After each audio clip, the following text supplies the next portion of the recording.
Some say love conquers all. But what if love had to conquer death? This is the story of Orpheus, the son of gods, the master of music, and Eurydice, the forest nymph whose grace silenced the wind.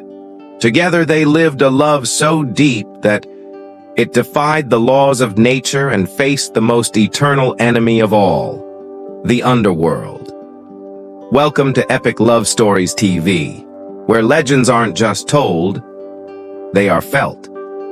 Orpheus was no ordinary man. Born of Calliope, the muse of epic poetry, and Apollo, god of light and music, he inherited a voice that could move the stars and a soul heavy with poetry. From his earliest days, he could make rivers pause and mountains lean in to listen. His lyre, gifted by the gods, became an extension of his heart. When Orpheus played, time stood still. Even the wildest beasts bowed to his melody. Eurydice, unlike Orpheus, belonged to the silence between notes. A dryad, a nymph of the woods, she was born of dew and starlight. Her laughter was a breeze. Her steps left wildflowers in their path. She lived far from mortal cities, preferring the whisper of trees to the noise of men. But fate, like music, thrives on contrast. And one day, in a sunlit grove, melody met mystery. Orpheus saw her. She looked back, and the world as they knew it changed forever. Their love grew like a crescendo, soft, slow, then sudden. They danced not with steps, but with soul. Orpheus sang to the stars, and Eurydice, spellbound, swayed to his song. They spoke few words. They didn't need to. Their love was a language, all its own. And so, under a canopy of ancient trees, they pledged themselves to each other. Their wedding was simple, wild, perfect. But some songs are too beautiful for this world. On the day of their wedding, as fate would mock them, Eurydice wandered into the woods. Some say she danced. Some say she fled the gaze of another man. What all agree on is this: a serpent struck, a hiss, a gasp, a fall. Orpheus found her lifeless. In a bed of leaves, the music inside her gone. He wept. Not just tears, but notes. Laments so powerful they cracked stone and turned gods toward earth. Most men mourn. Orpheus descended. With nothing but his lyre and an unbroken will, he entered the realm no living mortal dared, the Underworld. Across the river Styx, past the three-headed hound, through fields of the dead, Orpheus played. Even Hades, cold as the void, trembled.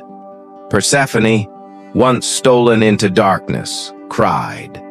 And so, the gods offered a chance. Eurydice would be allowed to follow him back on one condition: he must not look back. They climbed in silence. Orpheus ahead, Eurydice behind, her steps soundless. Every moment, doubt gnawed at him. Was she really there? Was it just a trick of the shadows? But he walked and walked until he saw the light of the world ahead. And just before stepping into it, he turned. One heartbeat, one breath. His eyes met hers, and then she was gone, torn from him, dragged back into shadow, not by anger, not by punishment, but by the very rules that bind the dead. She did not scream. She smiled, as if to say, "You loved too much," and he was alone. Orpheus returned, but he did not play, not for kings, not for gods, not even for the wind. He wandered the hills of Thrace, silent, broken. Some say he was torn apart by wild women. Others say he disappeared into the stars. All agree on this. The greatest song was never sung again, because the only one it was meant for was gone. But love does not end. Not truly. It echoes. In the night wind, in the music of rivers, in the constellations above us. They say Orpheus and Eurydice became stars, side by side, separated by a glance, reunited in eternity. Son of Apollo and Calliope, master of the lyre, loved once, lost forever. Musician who played for the dead, a forest nymph of grace, bride of a demigod, died at love's peak, and almost came back.